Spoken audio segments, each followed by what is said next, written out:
प्यारे साथियों नमस्कार। मैं अमरदीप कुमार आपका अमरदीप कोचिंग सेंटर निम्न मऊ में हार्दिक स्वागत अभिनंदन करता हूं।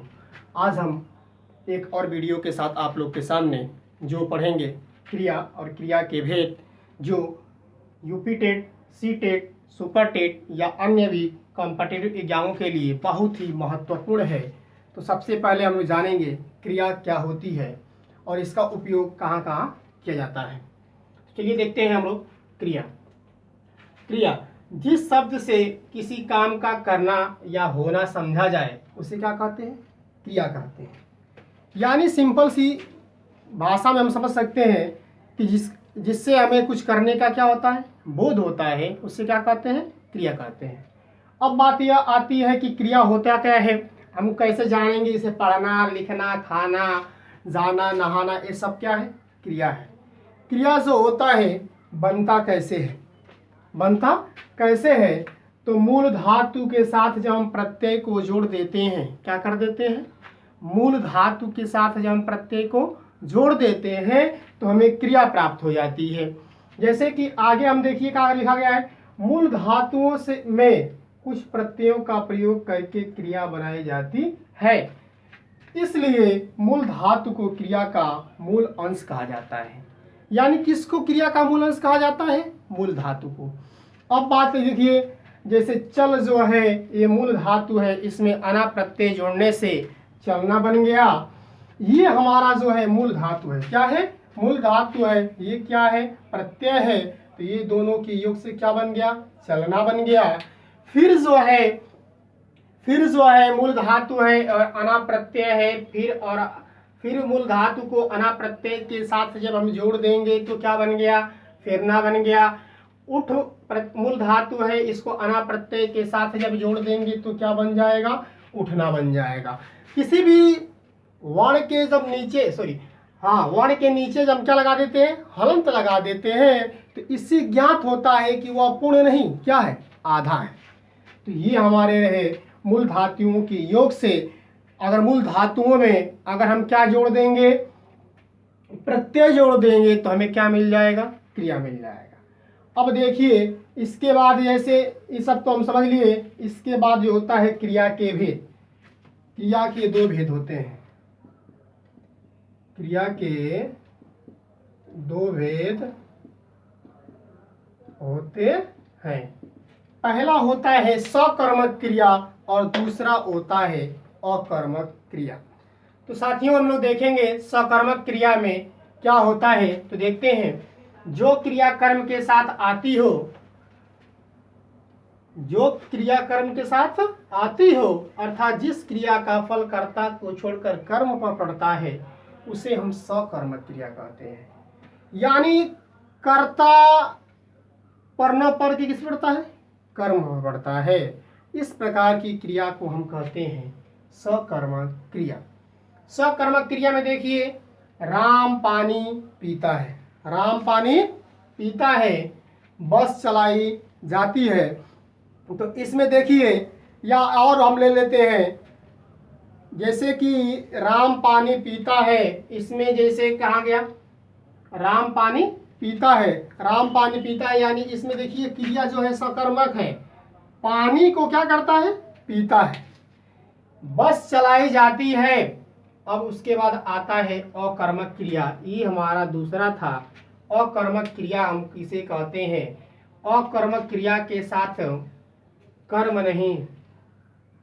ध्यान से सुनिए, कह रहा है कि अकर्मक क्रिया, अ मतलब नहीं, कर्म मतलब कर्म, यानी जिस क्रिया के साथ कर्म नहीं होता है। जैसे अकर्मक क्रिया के साथ कर्म नहीं होता तथा उसका फल कर्ता पर पड़ता है, उसे अकर्मक क्रिया कहते हैं। यानी यहीं से हमें कंफर्म हो जा रहा है, अ मतलब नहीं, अकर्मक यानी कर्म, जिसमें कर्म नहीं होता है उसे हम अकर्मक कहते हैं।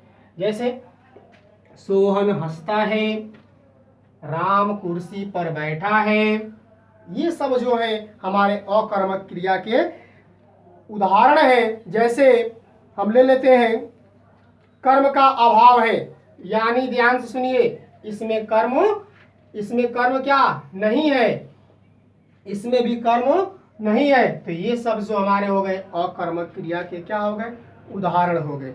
ये रहा सकर्मक क्रिया, ये रहा अकर्मक क्रिया। ये जब हो गए हमारे सकर्मक और अकर्मक हो गए, तो अब क्रिया के अन्य भेद भी कुछ होते हैं। जैसे दिया है संयुक्त क्रिया। संयुक्त क्रिया क्या होती है अभी देखेंगे हम लोग। नाम धातु क्रिया, प्रेरणार्थक क्रिया, पूर्वकालिक क्रिया, द्विकर्मक क्रिया, सहायक क्रिया।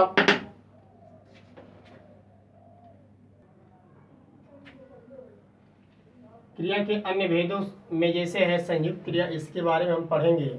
दो या दो से अधिक क्रियाओं के योग से जो क्रिया बनती है उसे हम क्या कहते हैं, संयुक्त क्रिया कहते हैं। क्या कहते हैं, संयुक्त क्रिया। इसे राम बैठकर खाना खाता है, क्या करता है, बैठता भी है, उसके बाद क्या करता है, खाता है। यानी ये जो हो गए संयुक्त क्रिया हो गई, इसमें दो क्रियाएं हैं। श्याम बैठकर टीवी देखता है, पहले क्या करता है, बैठता है, उसके बाद क्या करता है, टीवी देखता है। यानी यहाँ बैठना और क्या, देखना, इसमें दो क्रियाएं हैं। और यहाँ भी बैठना और खाना, यहाँ भी क्या क्रिया है, दो क्रियाएं हैं। अब उसके बाद आता है नाम धातु क्रिया। नाम धातु क्रिया, क्रिया को छोड़कर दूसरे शब्दों, संज्ञा, सर्वनाम या विशेषण से जो धातु बनते हैं उन्हें नाम धातु कहते हैं। क्या कहते हैं, नाम धातु।